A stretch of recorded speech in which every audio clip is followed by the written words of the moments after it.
افغانستان نه د ترهګرو ډلو دپاره یوه محفوظه پناهګاه ګرځېدلې ده. هغوی دا وایي چې القاعده، داعش یا نورې چې کومې نړیوالې وسلوالې ډلې دي هغوی په افغانستان کې دي او د افغانستان خاوره استعمالوي. ملګرو ملتونو دغه دعوه کړې ده چې په افغانستان کې د وسلوالو پټنځایونه دي او تحریک طالبان پاکستان سره د نړیوالو دهشتګردو او دا شان داعش رابطې دي مضبوطې.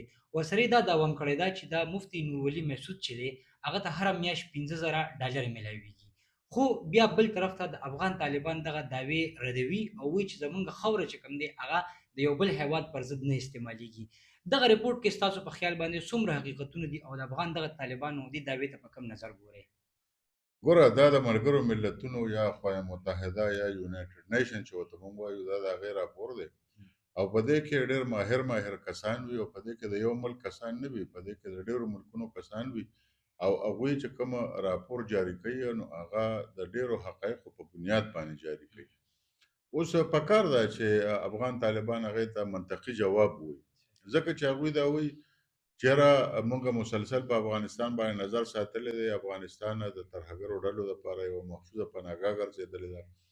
هغوی دا وایي چې القاعده، داعش یا نورې چې کومې نړیوالې وسلوالې ډلې دي هغوی په افغانستان کې دي او د افغانستان خاوره استعمالوي.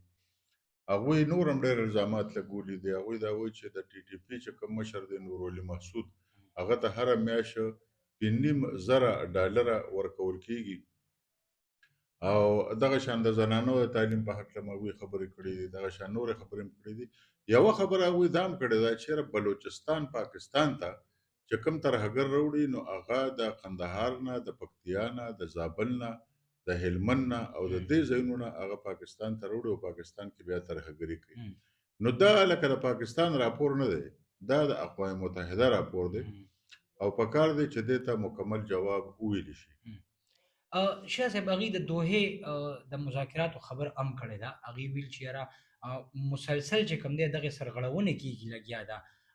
آیا واقعي داسې تاسو ته ښکاري چې یاره دغې کوم مذاکرات دي د هغې خلاف ورزي کېږي؟ په دوحه کې چې په 2021 او په 2020 میلادي کال کې کوم معاهده افغان طالبانو سره د امریکې شوې وه نو په هغې کې د دې خبرې ضمانت ورکړی و افغان طالبانو چې د افغانستان خاوره به د نړیوالو ترهګرو تنظیمونو دپاره نه استعمالیږي او موږ به دا د افغانستان نه ختمو. او بله په هغې کې دا خبره وه چې په افغانستان کې به د منشیاتو کلټیویشن نه کېږي او د ټولو نه غټه خبره پکې هغوی دا کړې وه چې یاره موږ به په افغانستان کې یو پراخ بنسټه حکومت جوړو او ټولو خلکو له پکې نمایندګي ورکړو او موږ به هیڅ کله هم دا اجازت ورنه کړو چې د افغانستان خاوره دی د بل ملک خلاف استعمال شي، یا القاعده استعمال کړي یا ټي ټي پي یا بي ایل ای یا داسې نور هم ډېر ازبکستان اسلامیک موومنټ دی، دغه شان نور هم ډېرې ترهګرې ډلې شته. نو اوس ملګري ملتونه دا وایي چې دا دوی د دوحې د هغې معاهدې خلاف ورزي کړې ده چې دوی موږ سره په دوحه په قطر کې کړې وه 2021 میلادي کال کې چې د هغې په بنیاد باندې افغان طالبانو ته حکومت ملو شوی و په افغانستان کې. نو دا یو ډېر جامع راپورټ دی او دا ټولو پاکستاني ورځپاڼو او نړیوالو ورځپاڼو راغشتی دی. دا لکه زما او یا ستاسو راپور نه دی. نو پکار ده چې افغان طالبان دې ته ځکه جواب ووایي ځکه چې مسلسل د پاکستان د اړخه دغه شان د نورو ملکونو د اړخه هم په افغانستان طالبان باندې دا یو تور لګي چې یاره د هغوی خاوره زمونږ پر ضد استعمالیږي. نو ملګري ملتونو کې یو راپور ورکوي او بیا هغه په نړیواله کچه باندې شایع کوي نو غالبا چې هغوی سره به دوی پاخه ثبوتونه یې که نه